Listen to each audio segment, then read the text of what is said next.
নমস্কার, আমরা be healthy ভালো থেকো চ্যানেলের পক্ষ থেকে আজকে ডানলপ সুরক্ষা ডেন্টাল ইউনিটে চলে এসেছি। আমরা আমাদের মাঝে পেয়েছি স্বনামধন্য ডেন্টাল সার্জন জয়ব্রত বাবুকে। জয়ব্রত বাবুর কাছে আমাদের কিছু প্রশ্ন রয়েছে।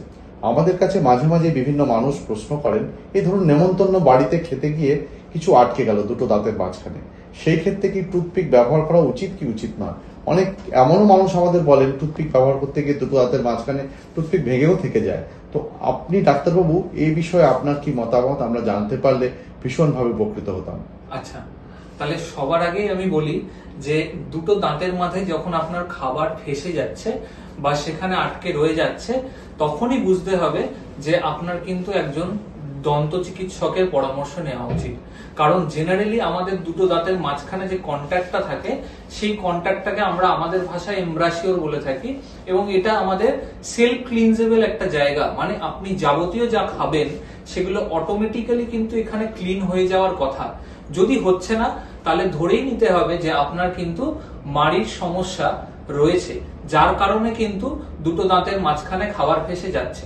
এবার উনি যেরকম বললেন যে টুথপিক ব্যবহার, টুথপিক এমন একটা জিনিস যেটা আপনার প্লাস্টিকের বাজারে কিনতে পাওয়া যায়, কাঠের কিনতে পাওয়া যায়, সমস্তটাই কিন্তু অতিরিক্ত ছুচলো বা শার্প যাকে বলি, এবং কয়েকজন আছে যারা সেফটি পিনেরও ব্যবহার করে থাকে। হ্যাঁ, তো এই দুটো জিনিসই কিন্তু দাঁতের জিঞ্জিভা বা মাড়ির ক্ষেত্রে কিন্তু ট্রমাটিক মানে সেটা মাড়ির আরো ক্ষতি করে এবং এই গ্যাপটাকে বাড়িয়ে তোলে, এবং আস্তে আস্তে দেখবেন রক্ত পড়া, হ্যাঁ, মাড়ি দিয়ে রক্ত পড়া, এবং মাড়ি নেমে গিয়ে দাঁতের মধ্যে ফাঁক বেড়ে যায়, পরবর্তীকালে দাঁত নড়তে থাকে বা পচন ধরে যায়। তো এই সমস্ত প্রবলেম থেকে পিছিয়ে মানে আমাদেরকে সরে আসার জন্য আমরা যেটা ব্যবহার করতে পারি সেটা হলো একটা ইন্টারপ্রক্সিমাল ব্রাশ, সেই মুহূর্তের জন্য, যেটাকে বাজারি ভাষায় প্রক্সা ব্রাশ বলে থাকি। অথবা যেটা সবার আগে করা দরকার, একজন দন্ত চিকিৎসকের পরামর্শ নেওয়া দরকার, যাতে কিনা করে আমরা ওই জায়গাটা পরিষ্কার করতে পারি। আমাদের ভাষায় যেটাকে বলে স্কেলিং এন্ড পলিশিং করে আমরা ওই জায়গাটাকে পরিষ্কার করে আপনার মাড়ির হেলথটাকে সুস্থ করে তুলব। ডাক্তার, আরেকটা প্রশ্ন ছিল, আপনাদের চেম্বারে কি স্কেলিং হয়? আমরা স্কেলিং খুব অত্যাধুনিক যন্ত্রপাতি দ্বারা করে থাকি, এবং আধুনিক যন্ত্র এখনকার দিনে এসে গেছে পিজো ইলেকট্রিক স্কেলিং, আমরা সেই জিনিসটা ব্যবহার করে স্কেলিং করে থাকি। হ্যাঁ, তো অসুবিধার কিছু নেই, স্কেলিং করলে ভয় পাওয়ার কোনো কারণ নেই যে আপনার দাঁত ক্ষয়ে যাবে। এতে যেটা ভালো হবে, আপনার দাঁতের মাঝখানে যে জিনিসগুলো জমে আছে সেগুলোকে বার করে দাঁত এবং মাড়ি দুটোরই হেলথ আপনার উন্নত হবে। আরেকটা ডাক্তারবাবু, আবার আপনাকে জিজ্ঞেস করছি, বেশি স্কেলিং করা অনেকে বলে ক্ষতিকর, এটা কি সত্যি ডাক্তারবাবু?